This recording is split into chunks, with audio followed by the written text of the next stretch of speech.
We've been talking about direct objects which receive the action of the verb. There's another type of object that a verb may have. It's called an indirect object. An indirect object is a noun or a pronoun that answers the question to what, to whom, or for whom after a transitive verb. An indirect object comes between the verb and the direct object in a sentence. The sentences we've been looking at so far under the heading of direct objects contain a subject, a transitive verb, and then a direct object which receives the action of the verb. Some sentences that contain transitive verbs also contain indirect objects. Not all, not even most, but some sentences will contain that indirect object as well. The indirect object tells us to whom or for whom the action has been done, and the indirect object actually appears in the sentence between the verb and the direct object. If this sounds a bit confusing, look at this example, which should make it all very clear. Andrea told her mother the good news. What's the verb in this sentence? The verb is told. That tells us what was done. And who or what is the subject? Andrea. Andrea is the one who did the telling. Now, what's the direct object of the verb told? That is, what did Andrea tell? Andrea told what? She told the good news. The noun news specifically is the direct object. That's what Andrea told. However, we notice there's another noun, her mother. That phrase has been stuck in between the direct object and the verb. What role does her mother play?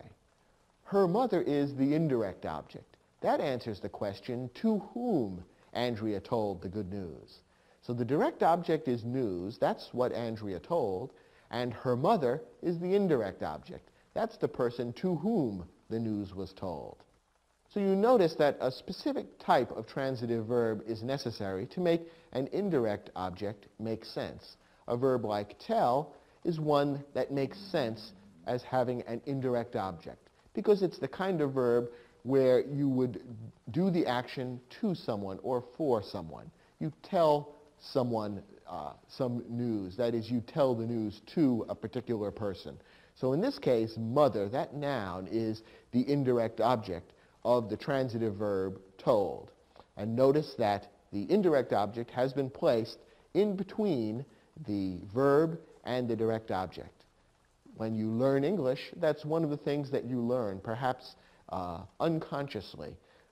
Little children who are learning English at their mother's knee never learn this rule, that is, that an indirect object appears in such and such a place in the sentence, but somehow, just from hearing hundreds and thousands of English sentences, they come to understand that a noun or pronoun that's been placed in that location in a sentence is serving in that way. It's answering the question, to what, to whom, for what, or for whom, and therefore it's serving as the indirect object.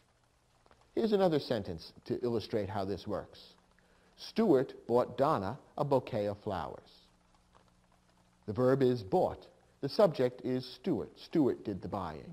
And what did Stuart buy? That is, what's the direct object? He bought a bouquet, specifically a bouquet of flowers. But the noun bouquet is the direct object of the verb bought. Now, for whom or to whom did he buy the bouquet? Well, he bought the bouquet for Donna. And by simply inserting the word Donna there in between the verb and the direct object, we know that Donna is serving as the indirect object. Donna tells us for whom Stuart bought the bouquet. So Donna is the noun which serves as the indirect object in this sentence. Both of the examples we've looked at so far happen to use nouns as indirect objects, but a pronoun could be used equally well. So that, for example, that same sentence could read, Stuart bought her a bouquet of flowers. In this case, the pronoun her would substitute for Donna, and it would also act as the indirect object. An indirect object would always be a noun or a pronoun, but it could be either one. Notice that an indirect object is not the object of a preposition.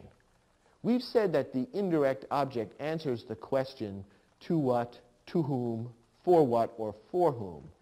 Each of those phrases, to what, to whom, for what, for whom, is in fact a prepositional phrase. because to and for are prepositions, and the noun or pronoun that follows them makes up, with the preposition, a prepositional phrase.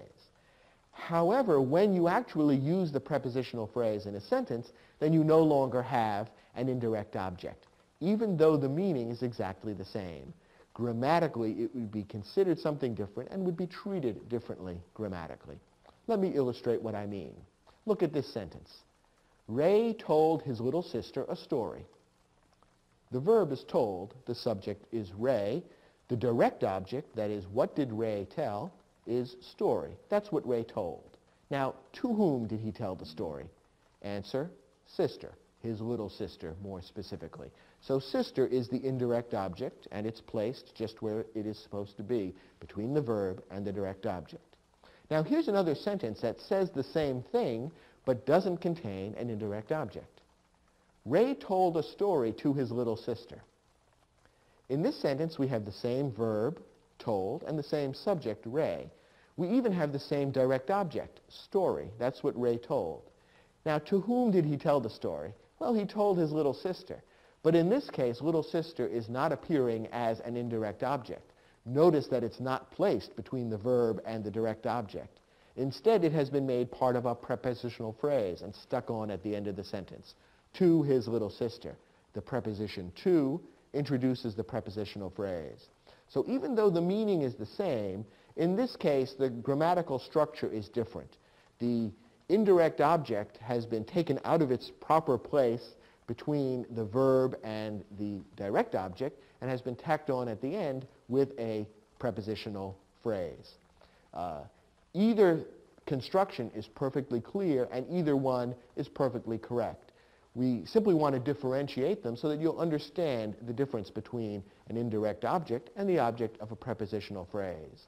The meaning is the same, but grammatically they are different, and different rules would apply. Finally, an indirect object may be compound. Just as a direct object may include two or more things joined by a coordinating conjunction, the same can be true of an indirect object. Look at this sentence. Ms. Powell gave her mother and father a beautiful anniversary gift. What's the verb here? Gave. The subject, Ms. Powell. And what did Ms. Powell give? That is, what's the direct object? The answer, gift. She gave a gift, specifically a beautiful anniversary gift. Now, to whom did she give the gift? That is, what's the indirect object of the verb gave? The answer is mother and father. There are two indirect objects in this sentence because there are two people to whom the gift was given. Those two words, mother and father, joined by the coordinating conjunction and, go together to make up a compound indirect object in this sentence. Try your hand at the next exercise in your study guide, which will give you a chance to practice the skills and information we've just shared with you.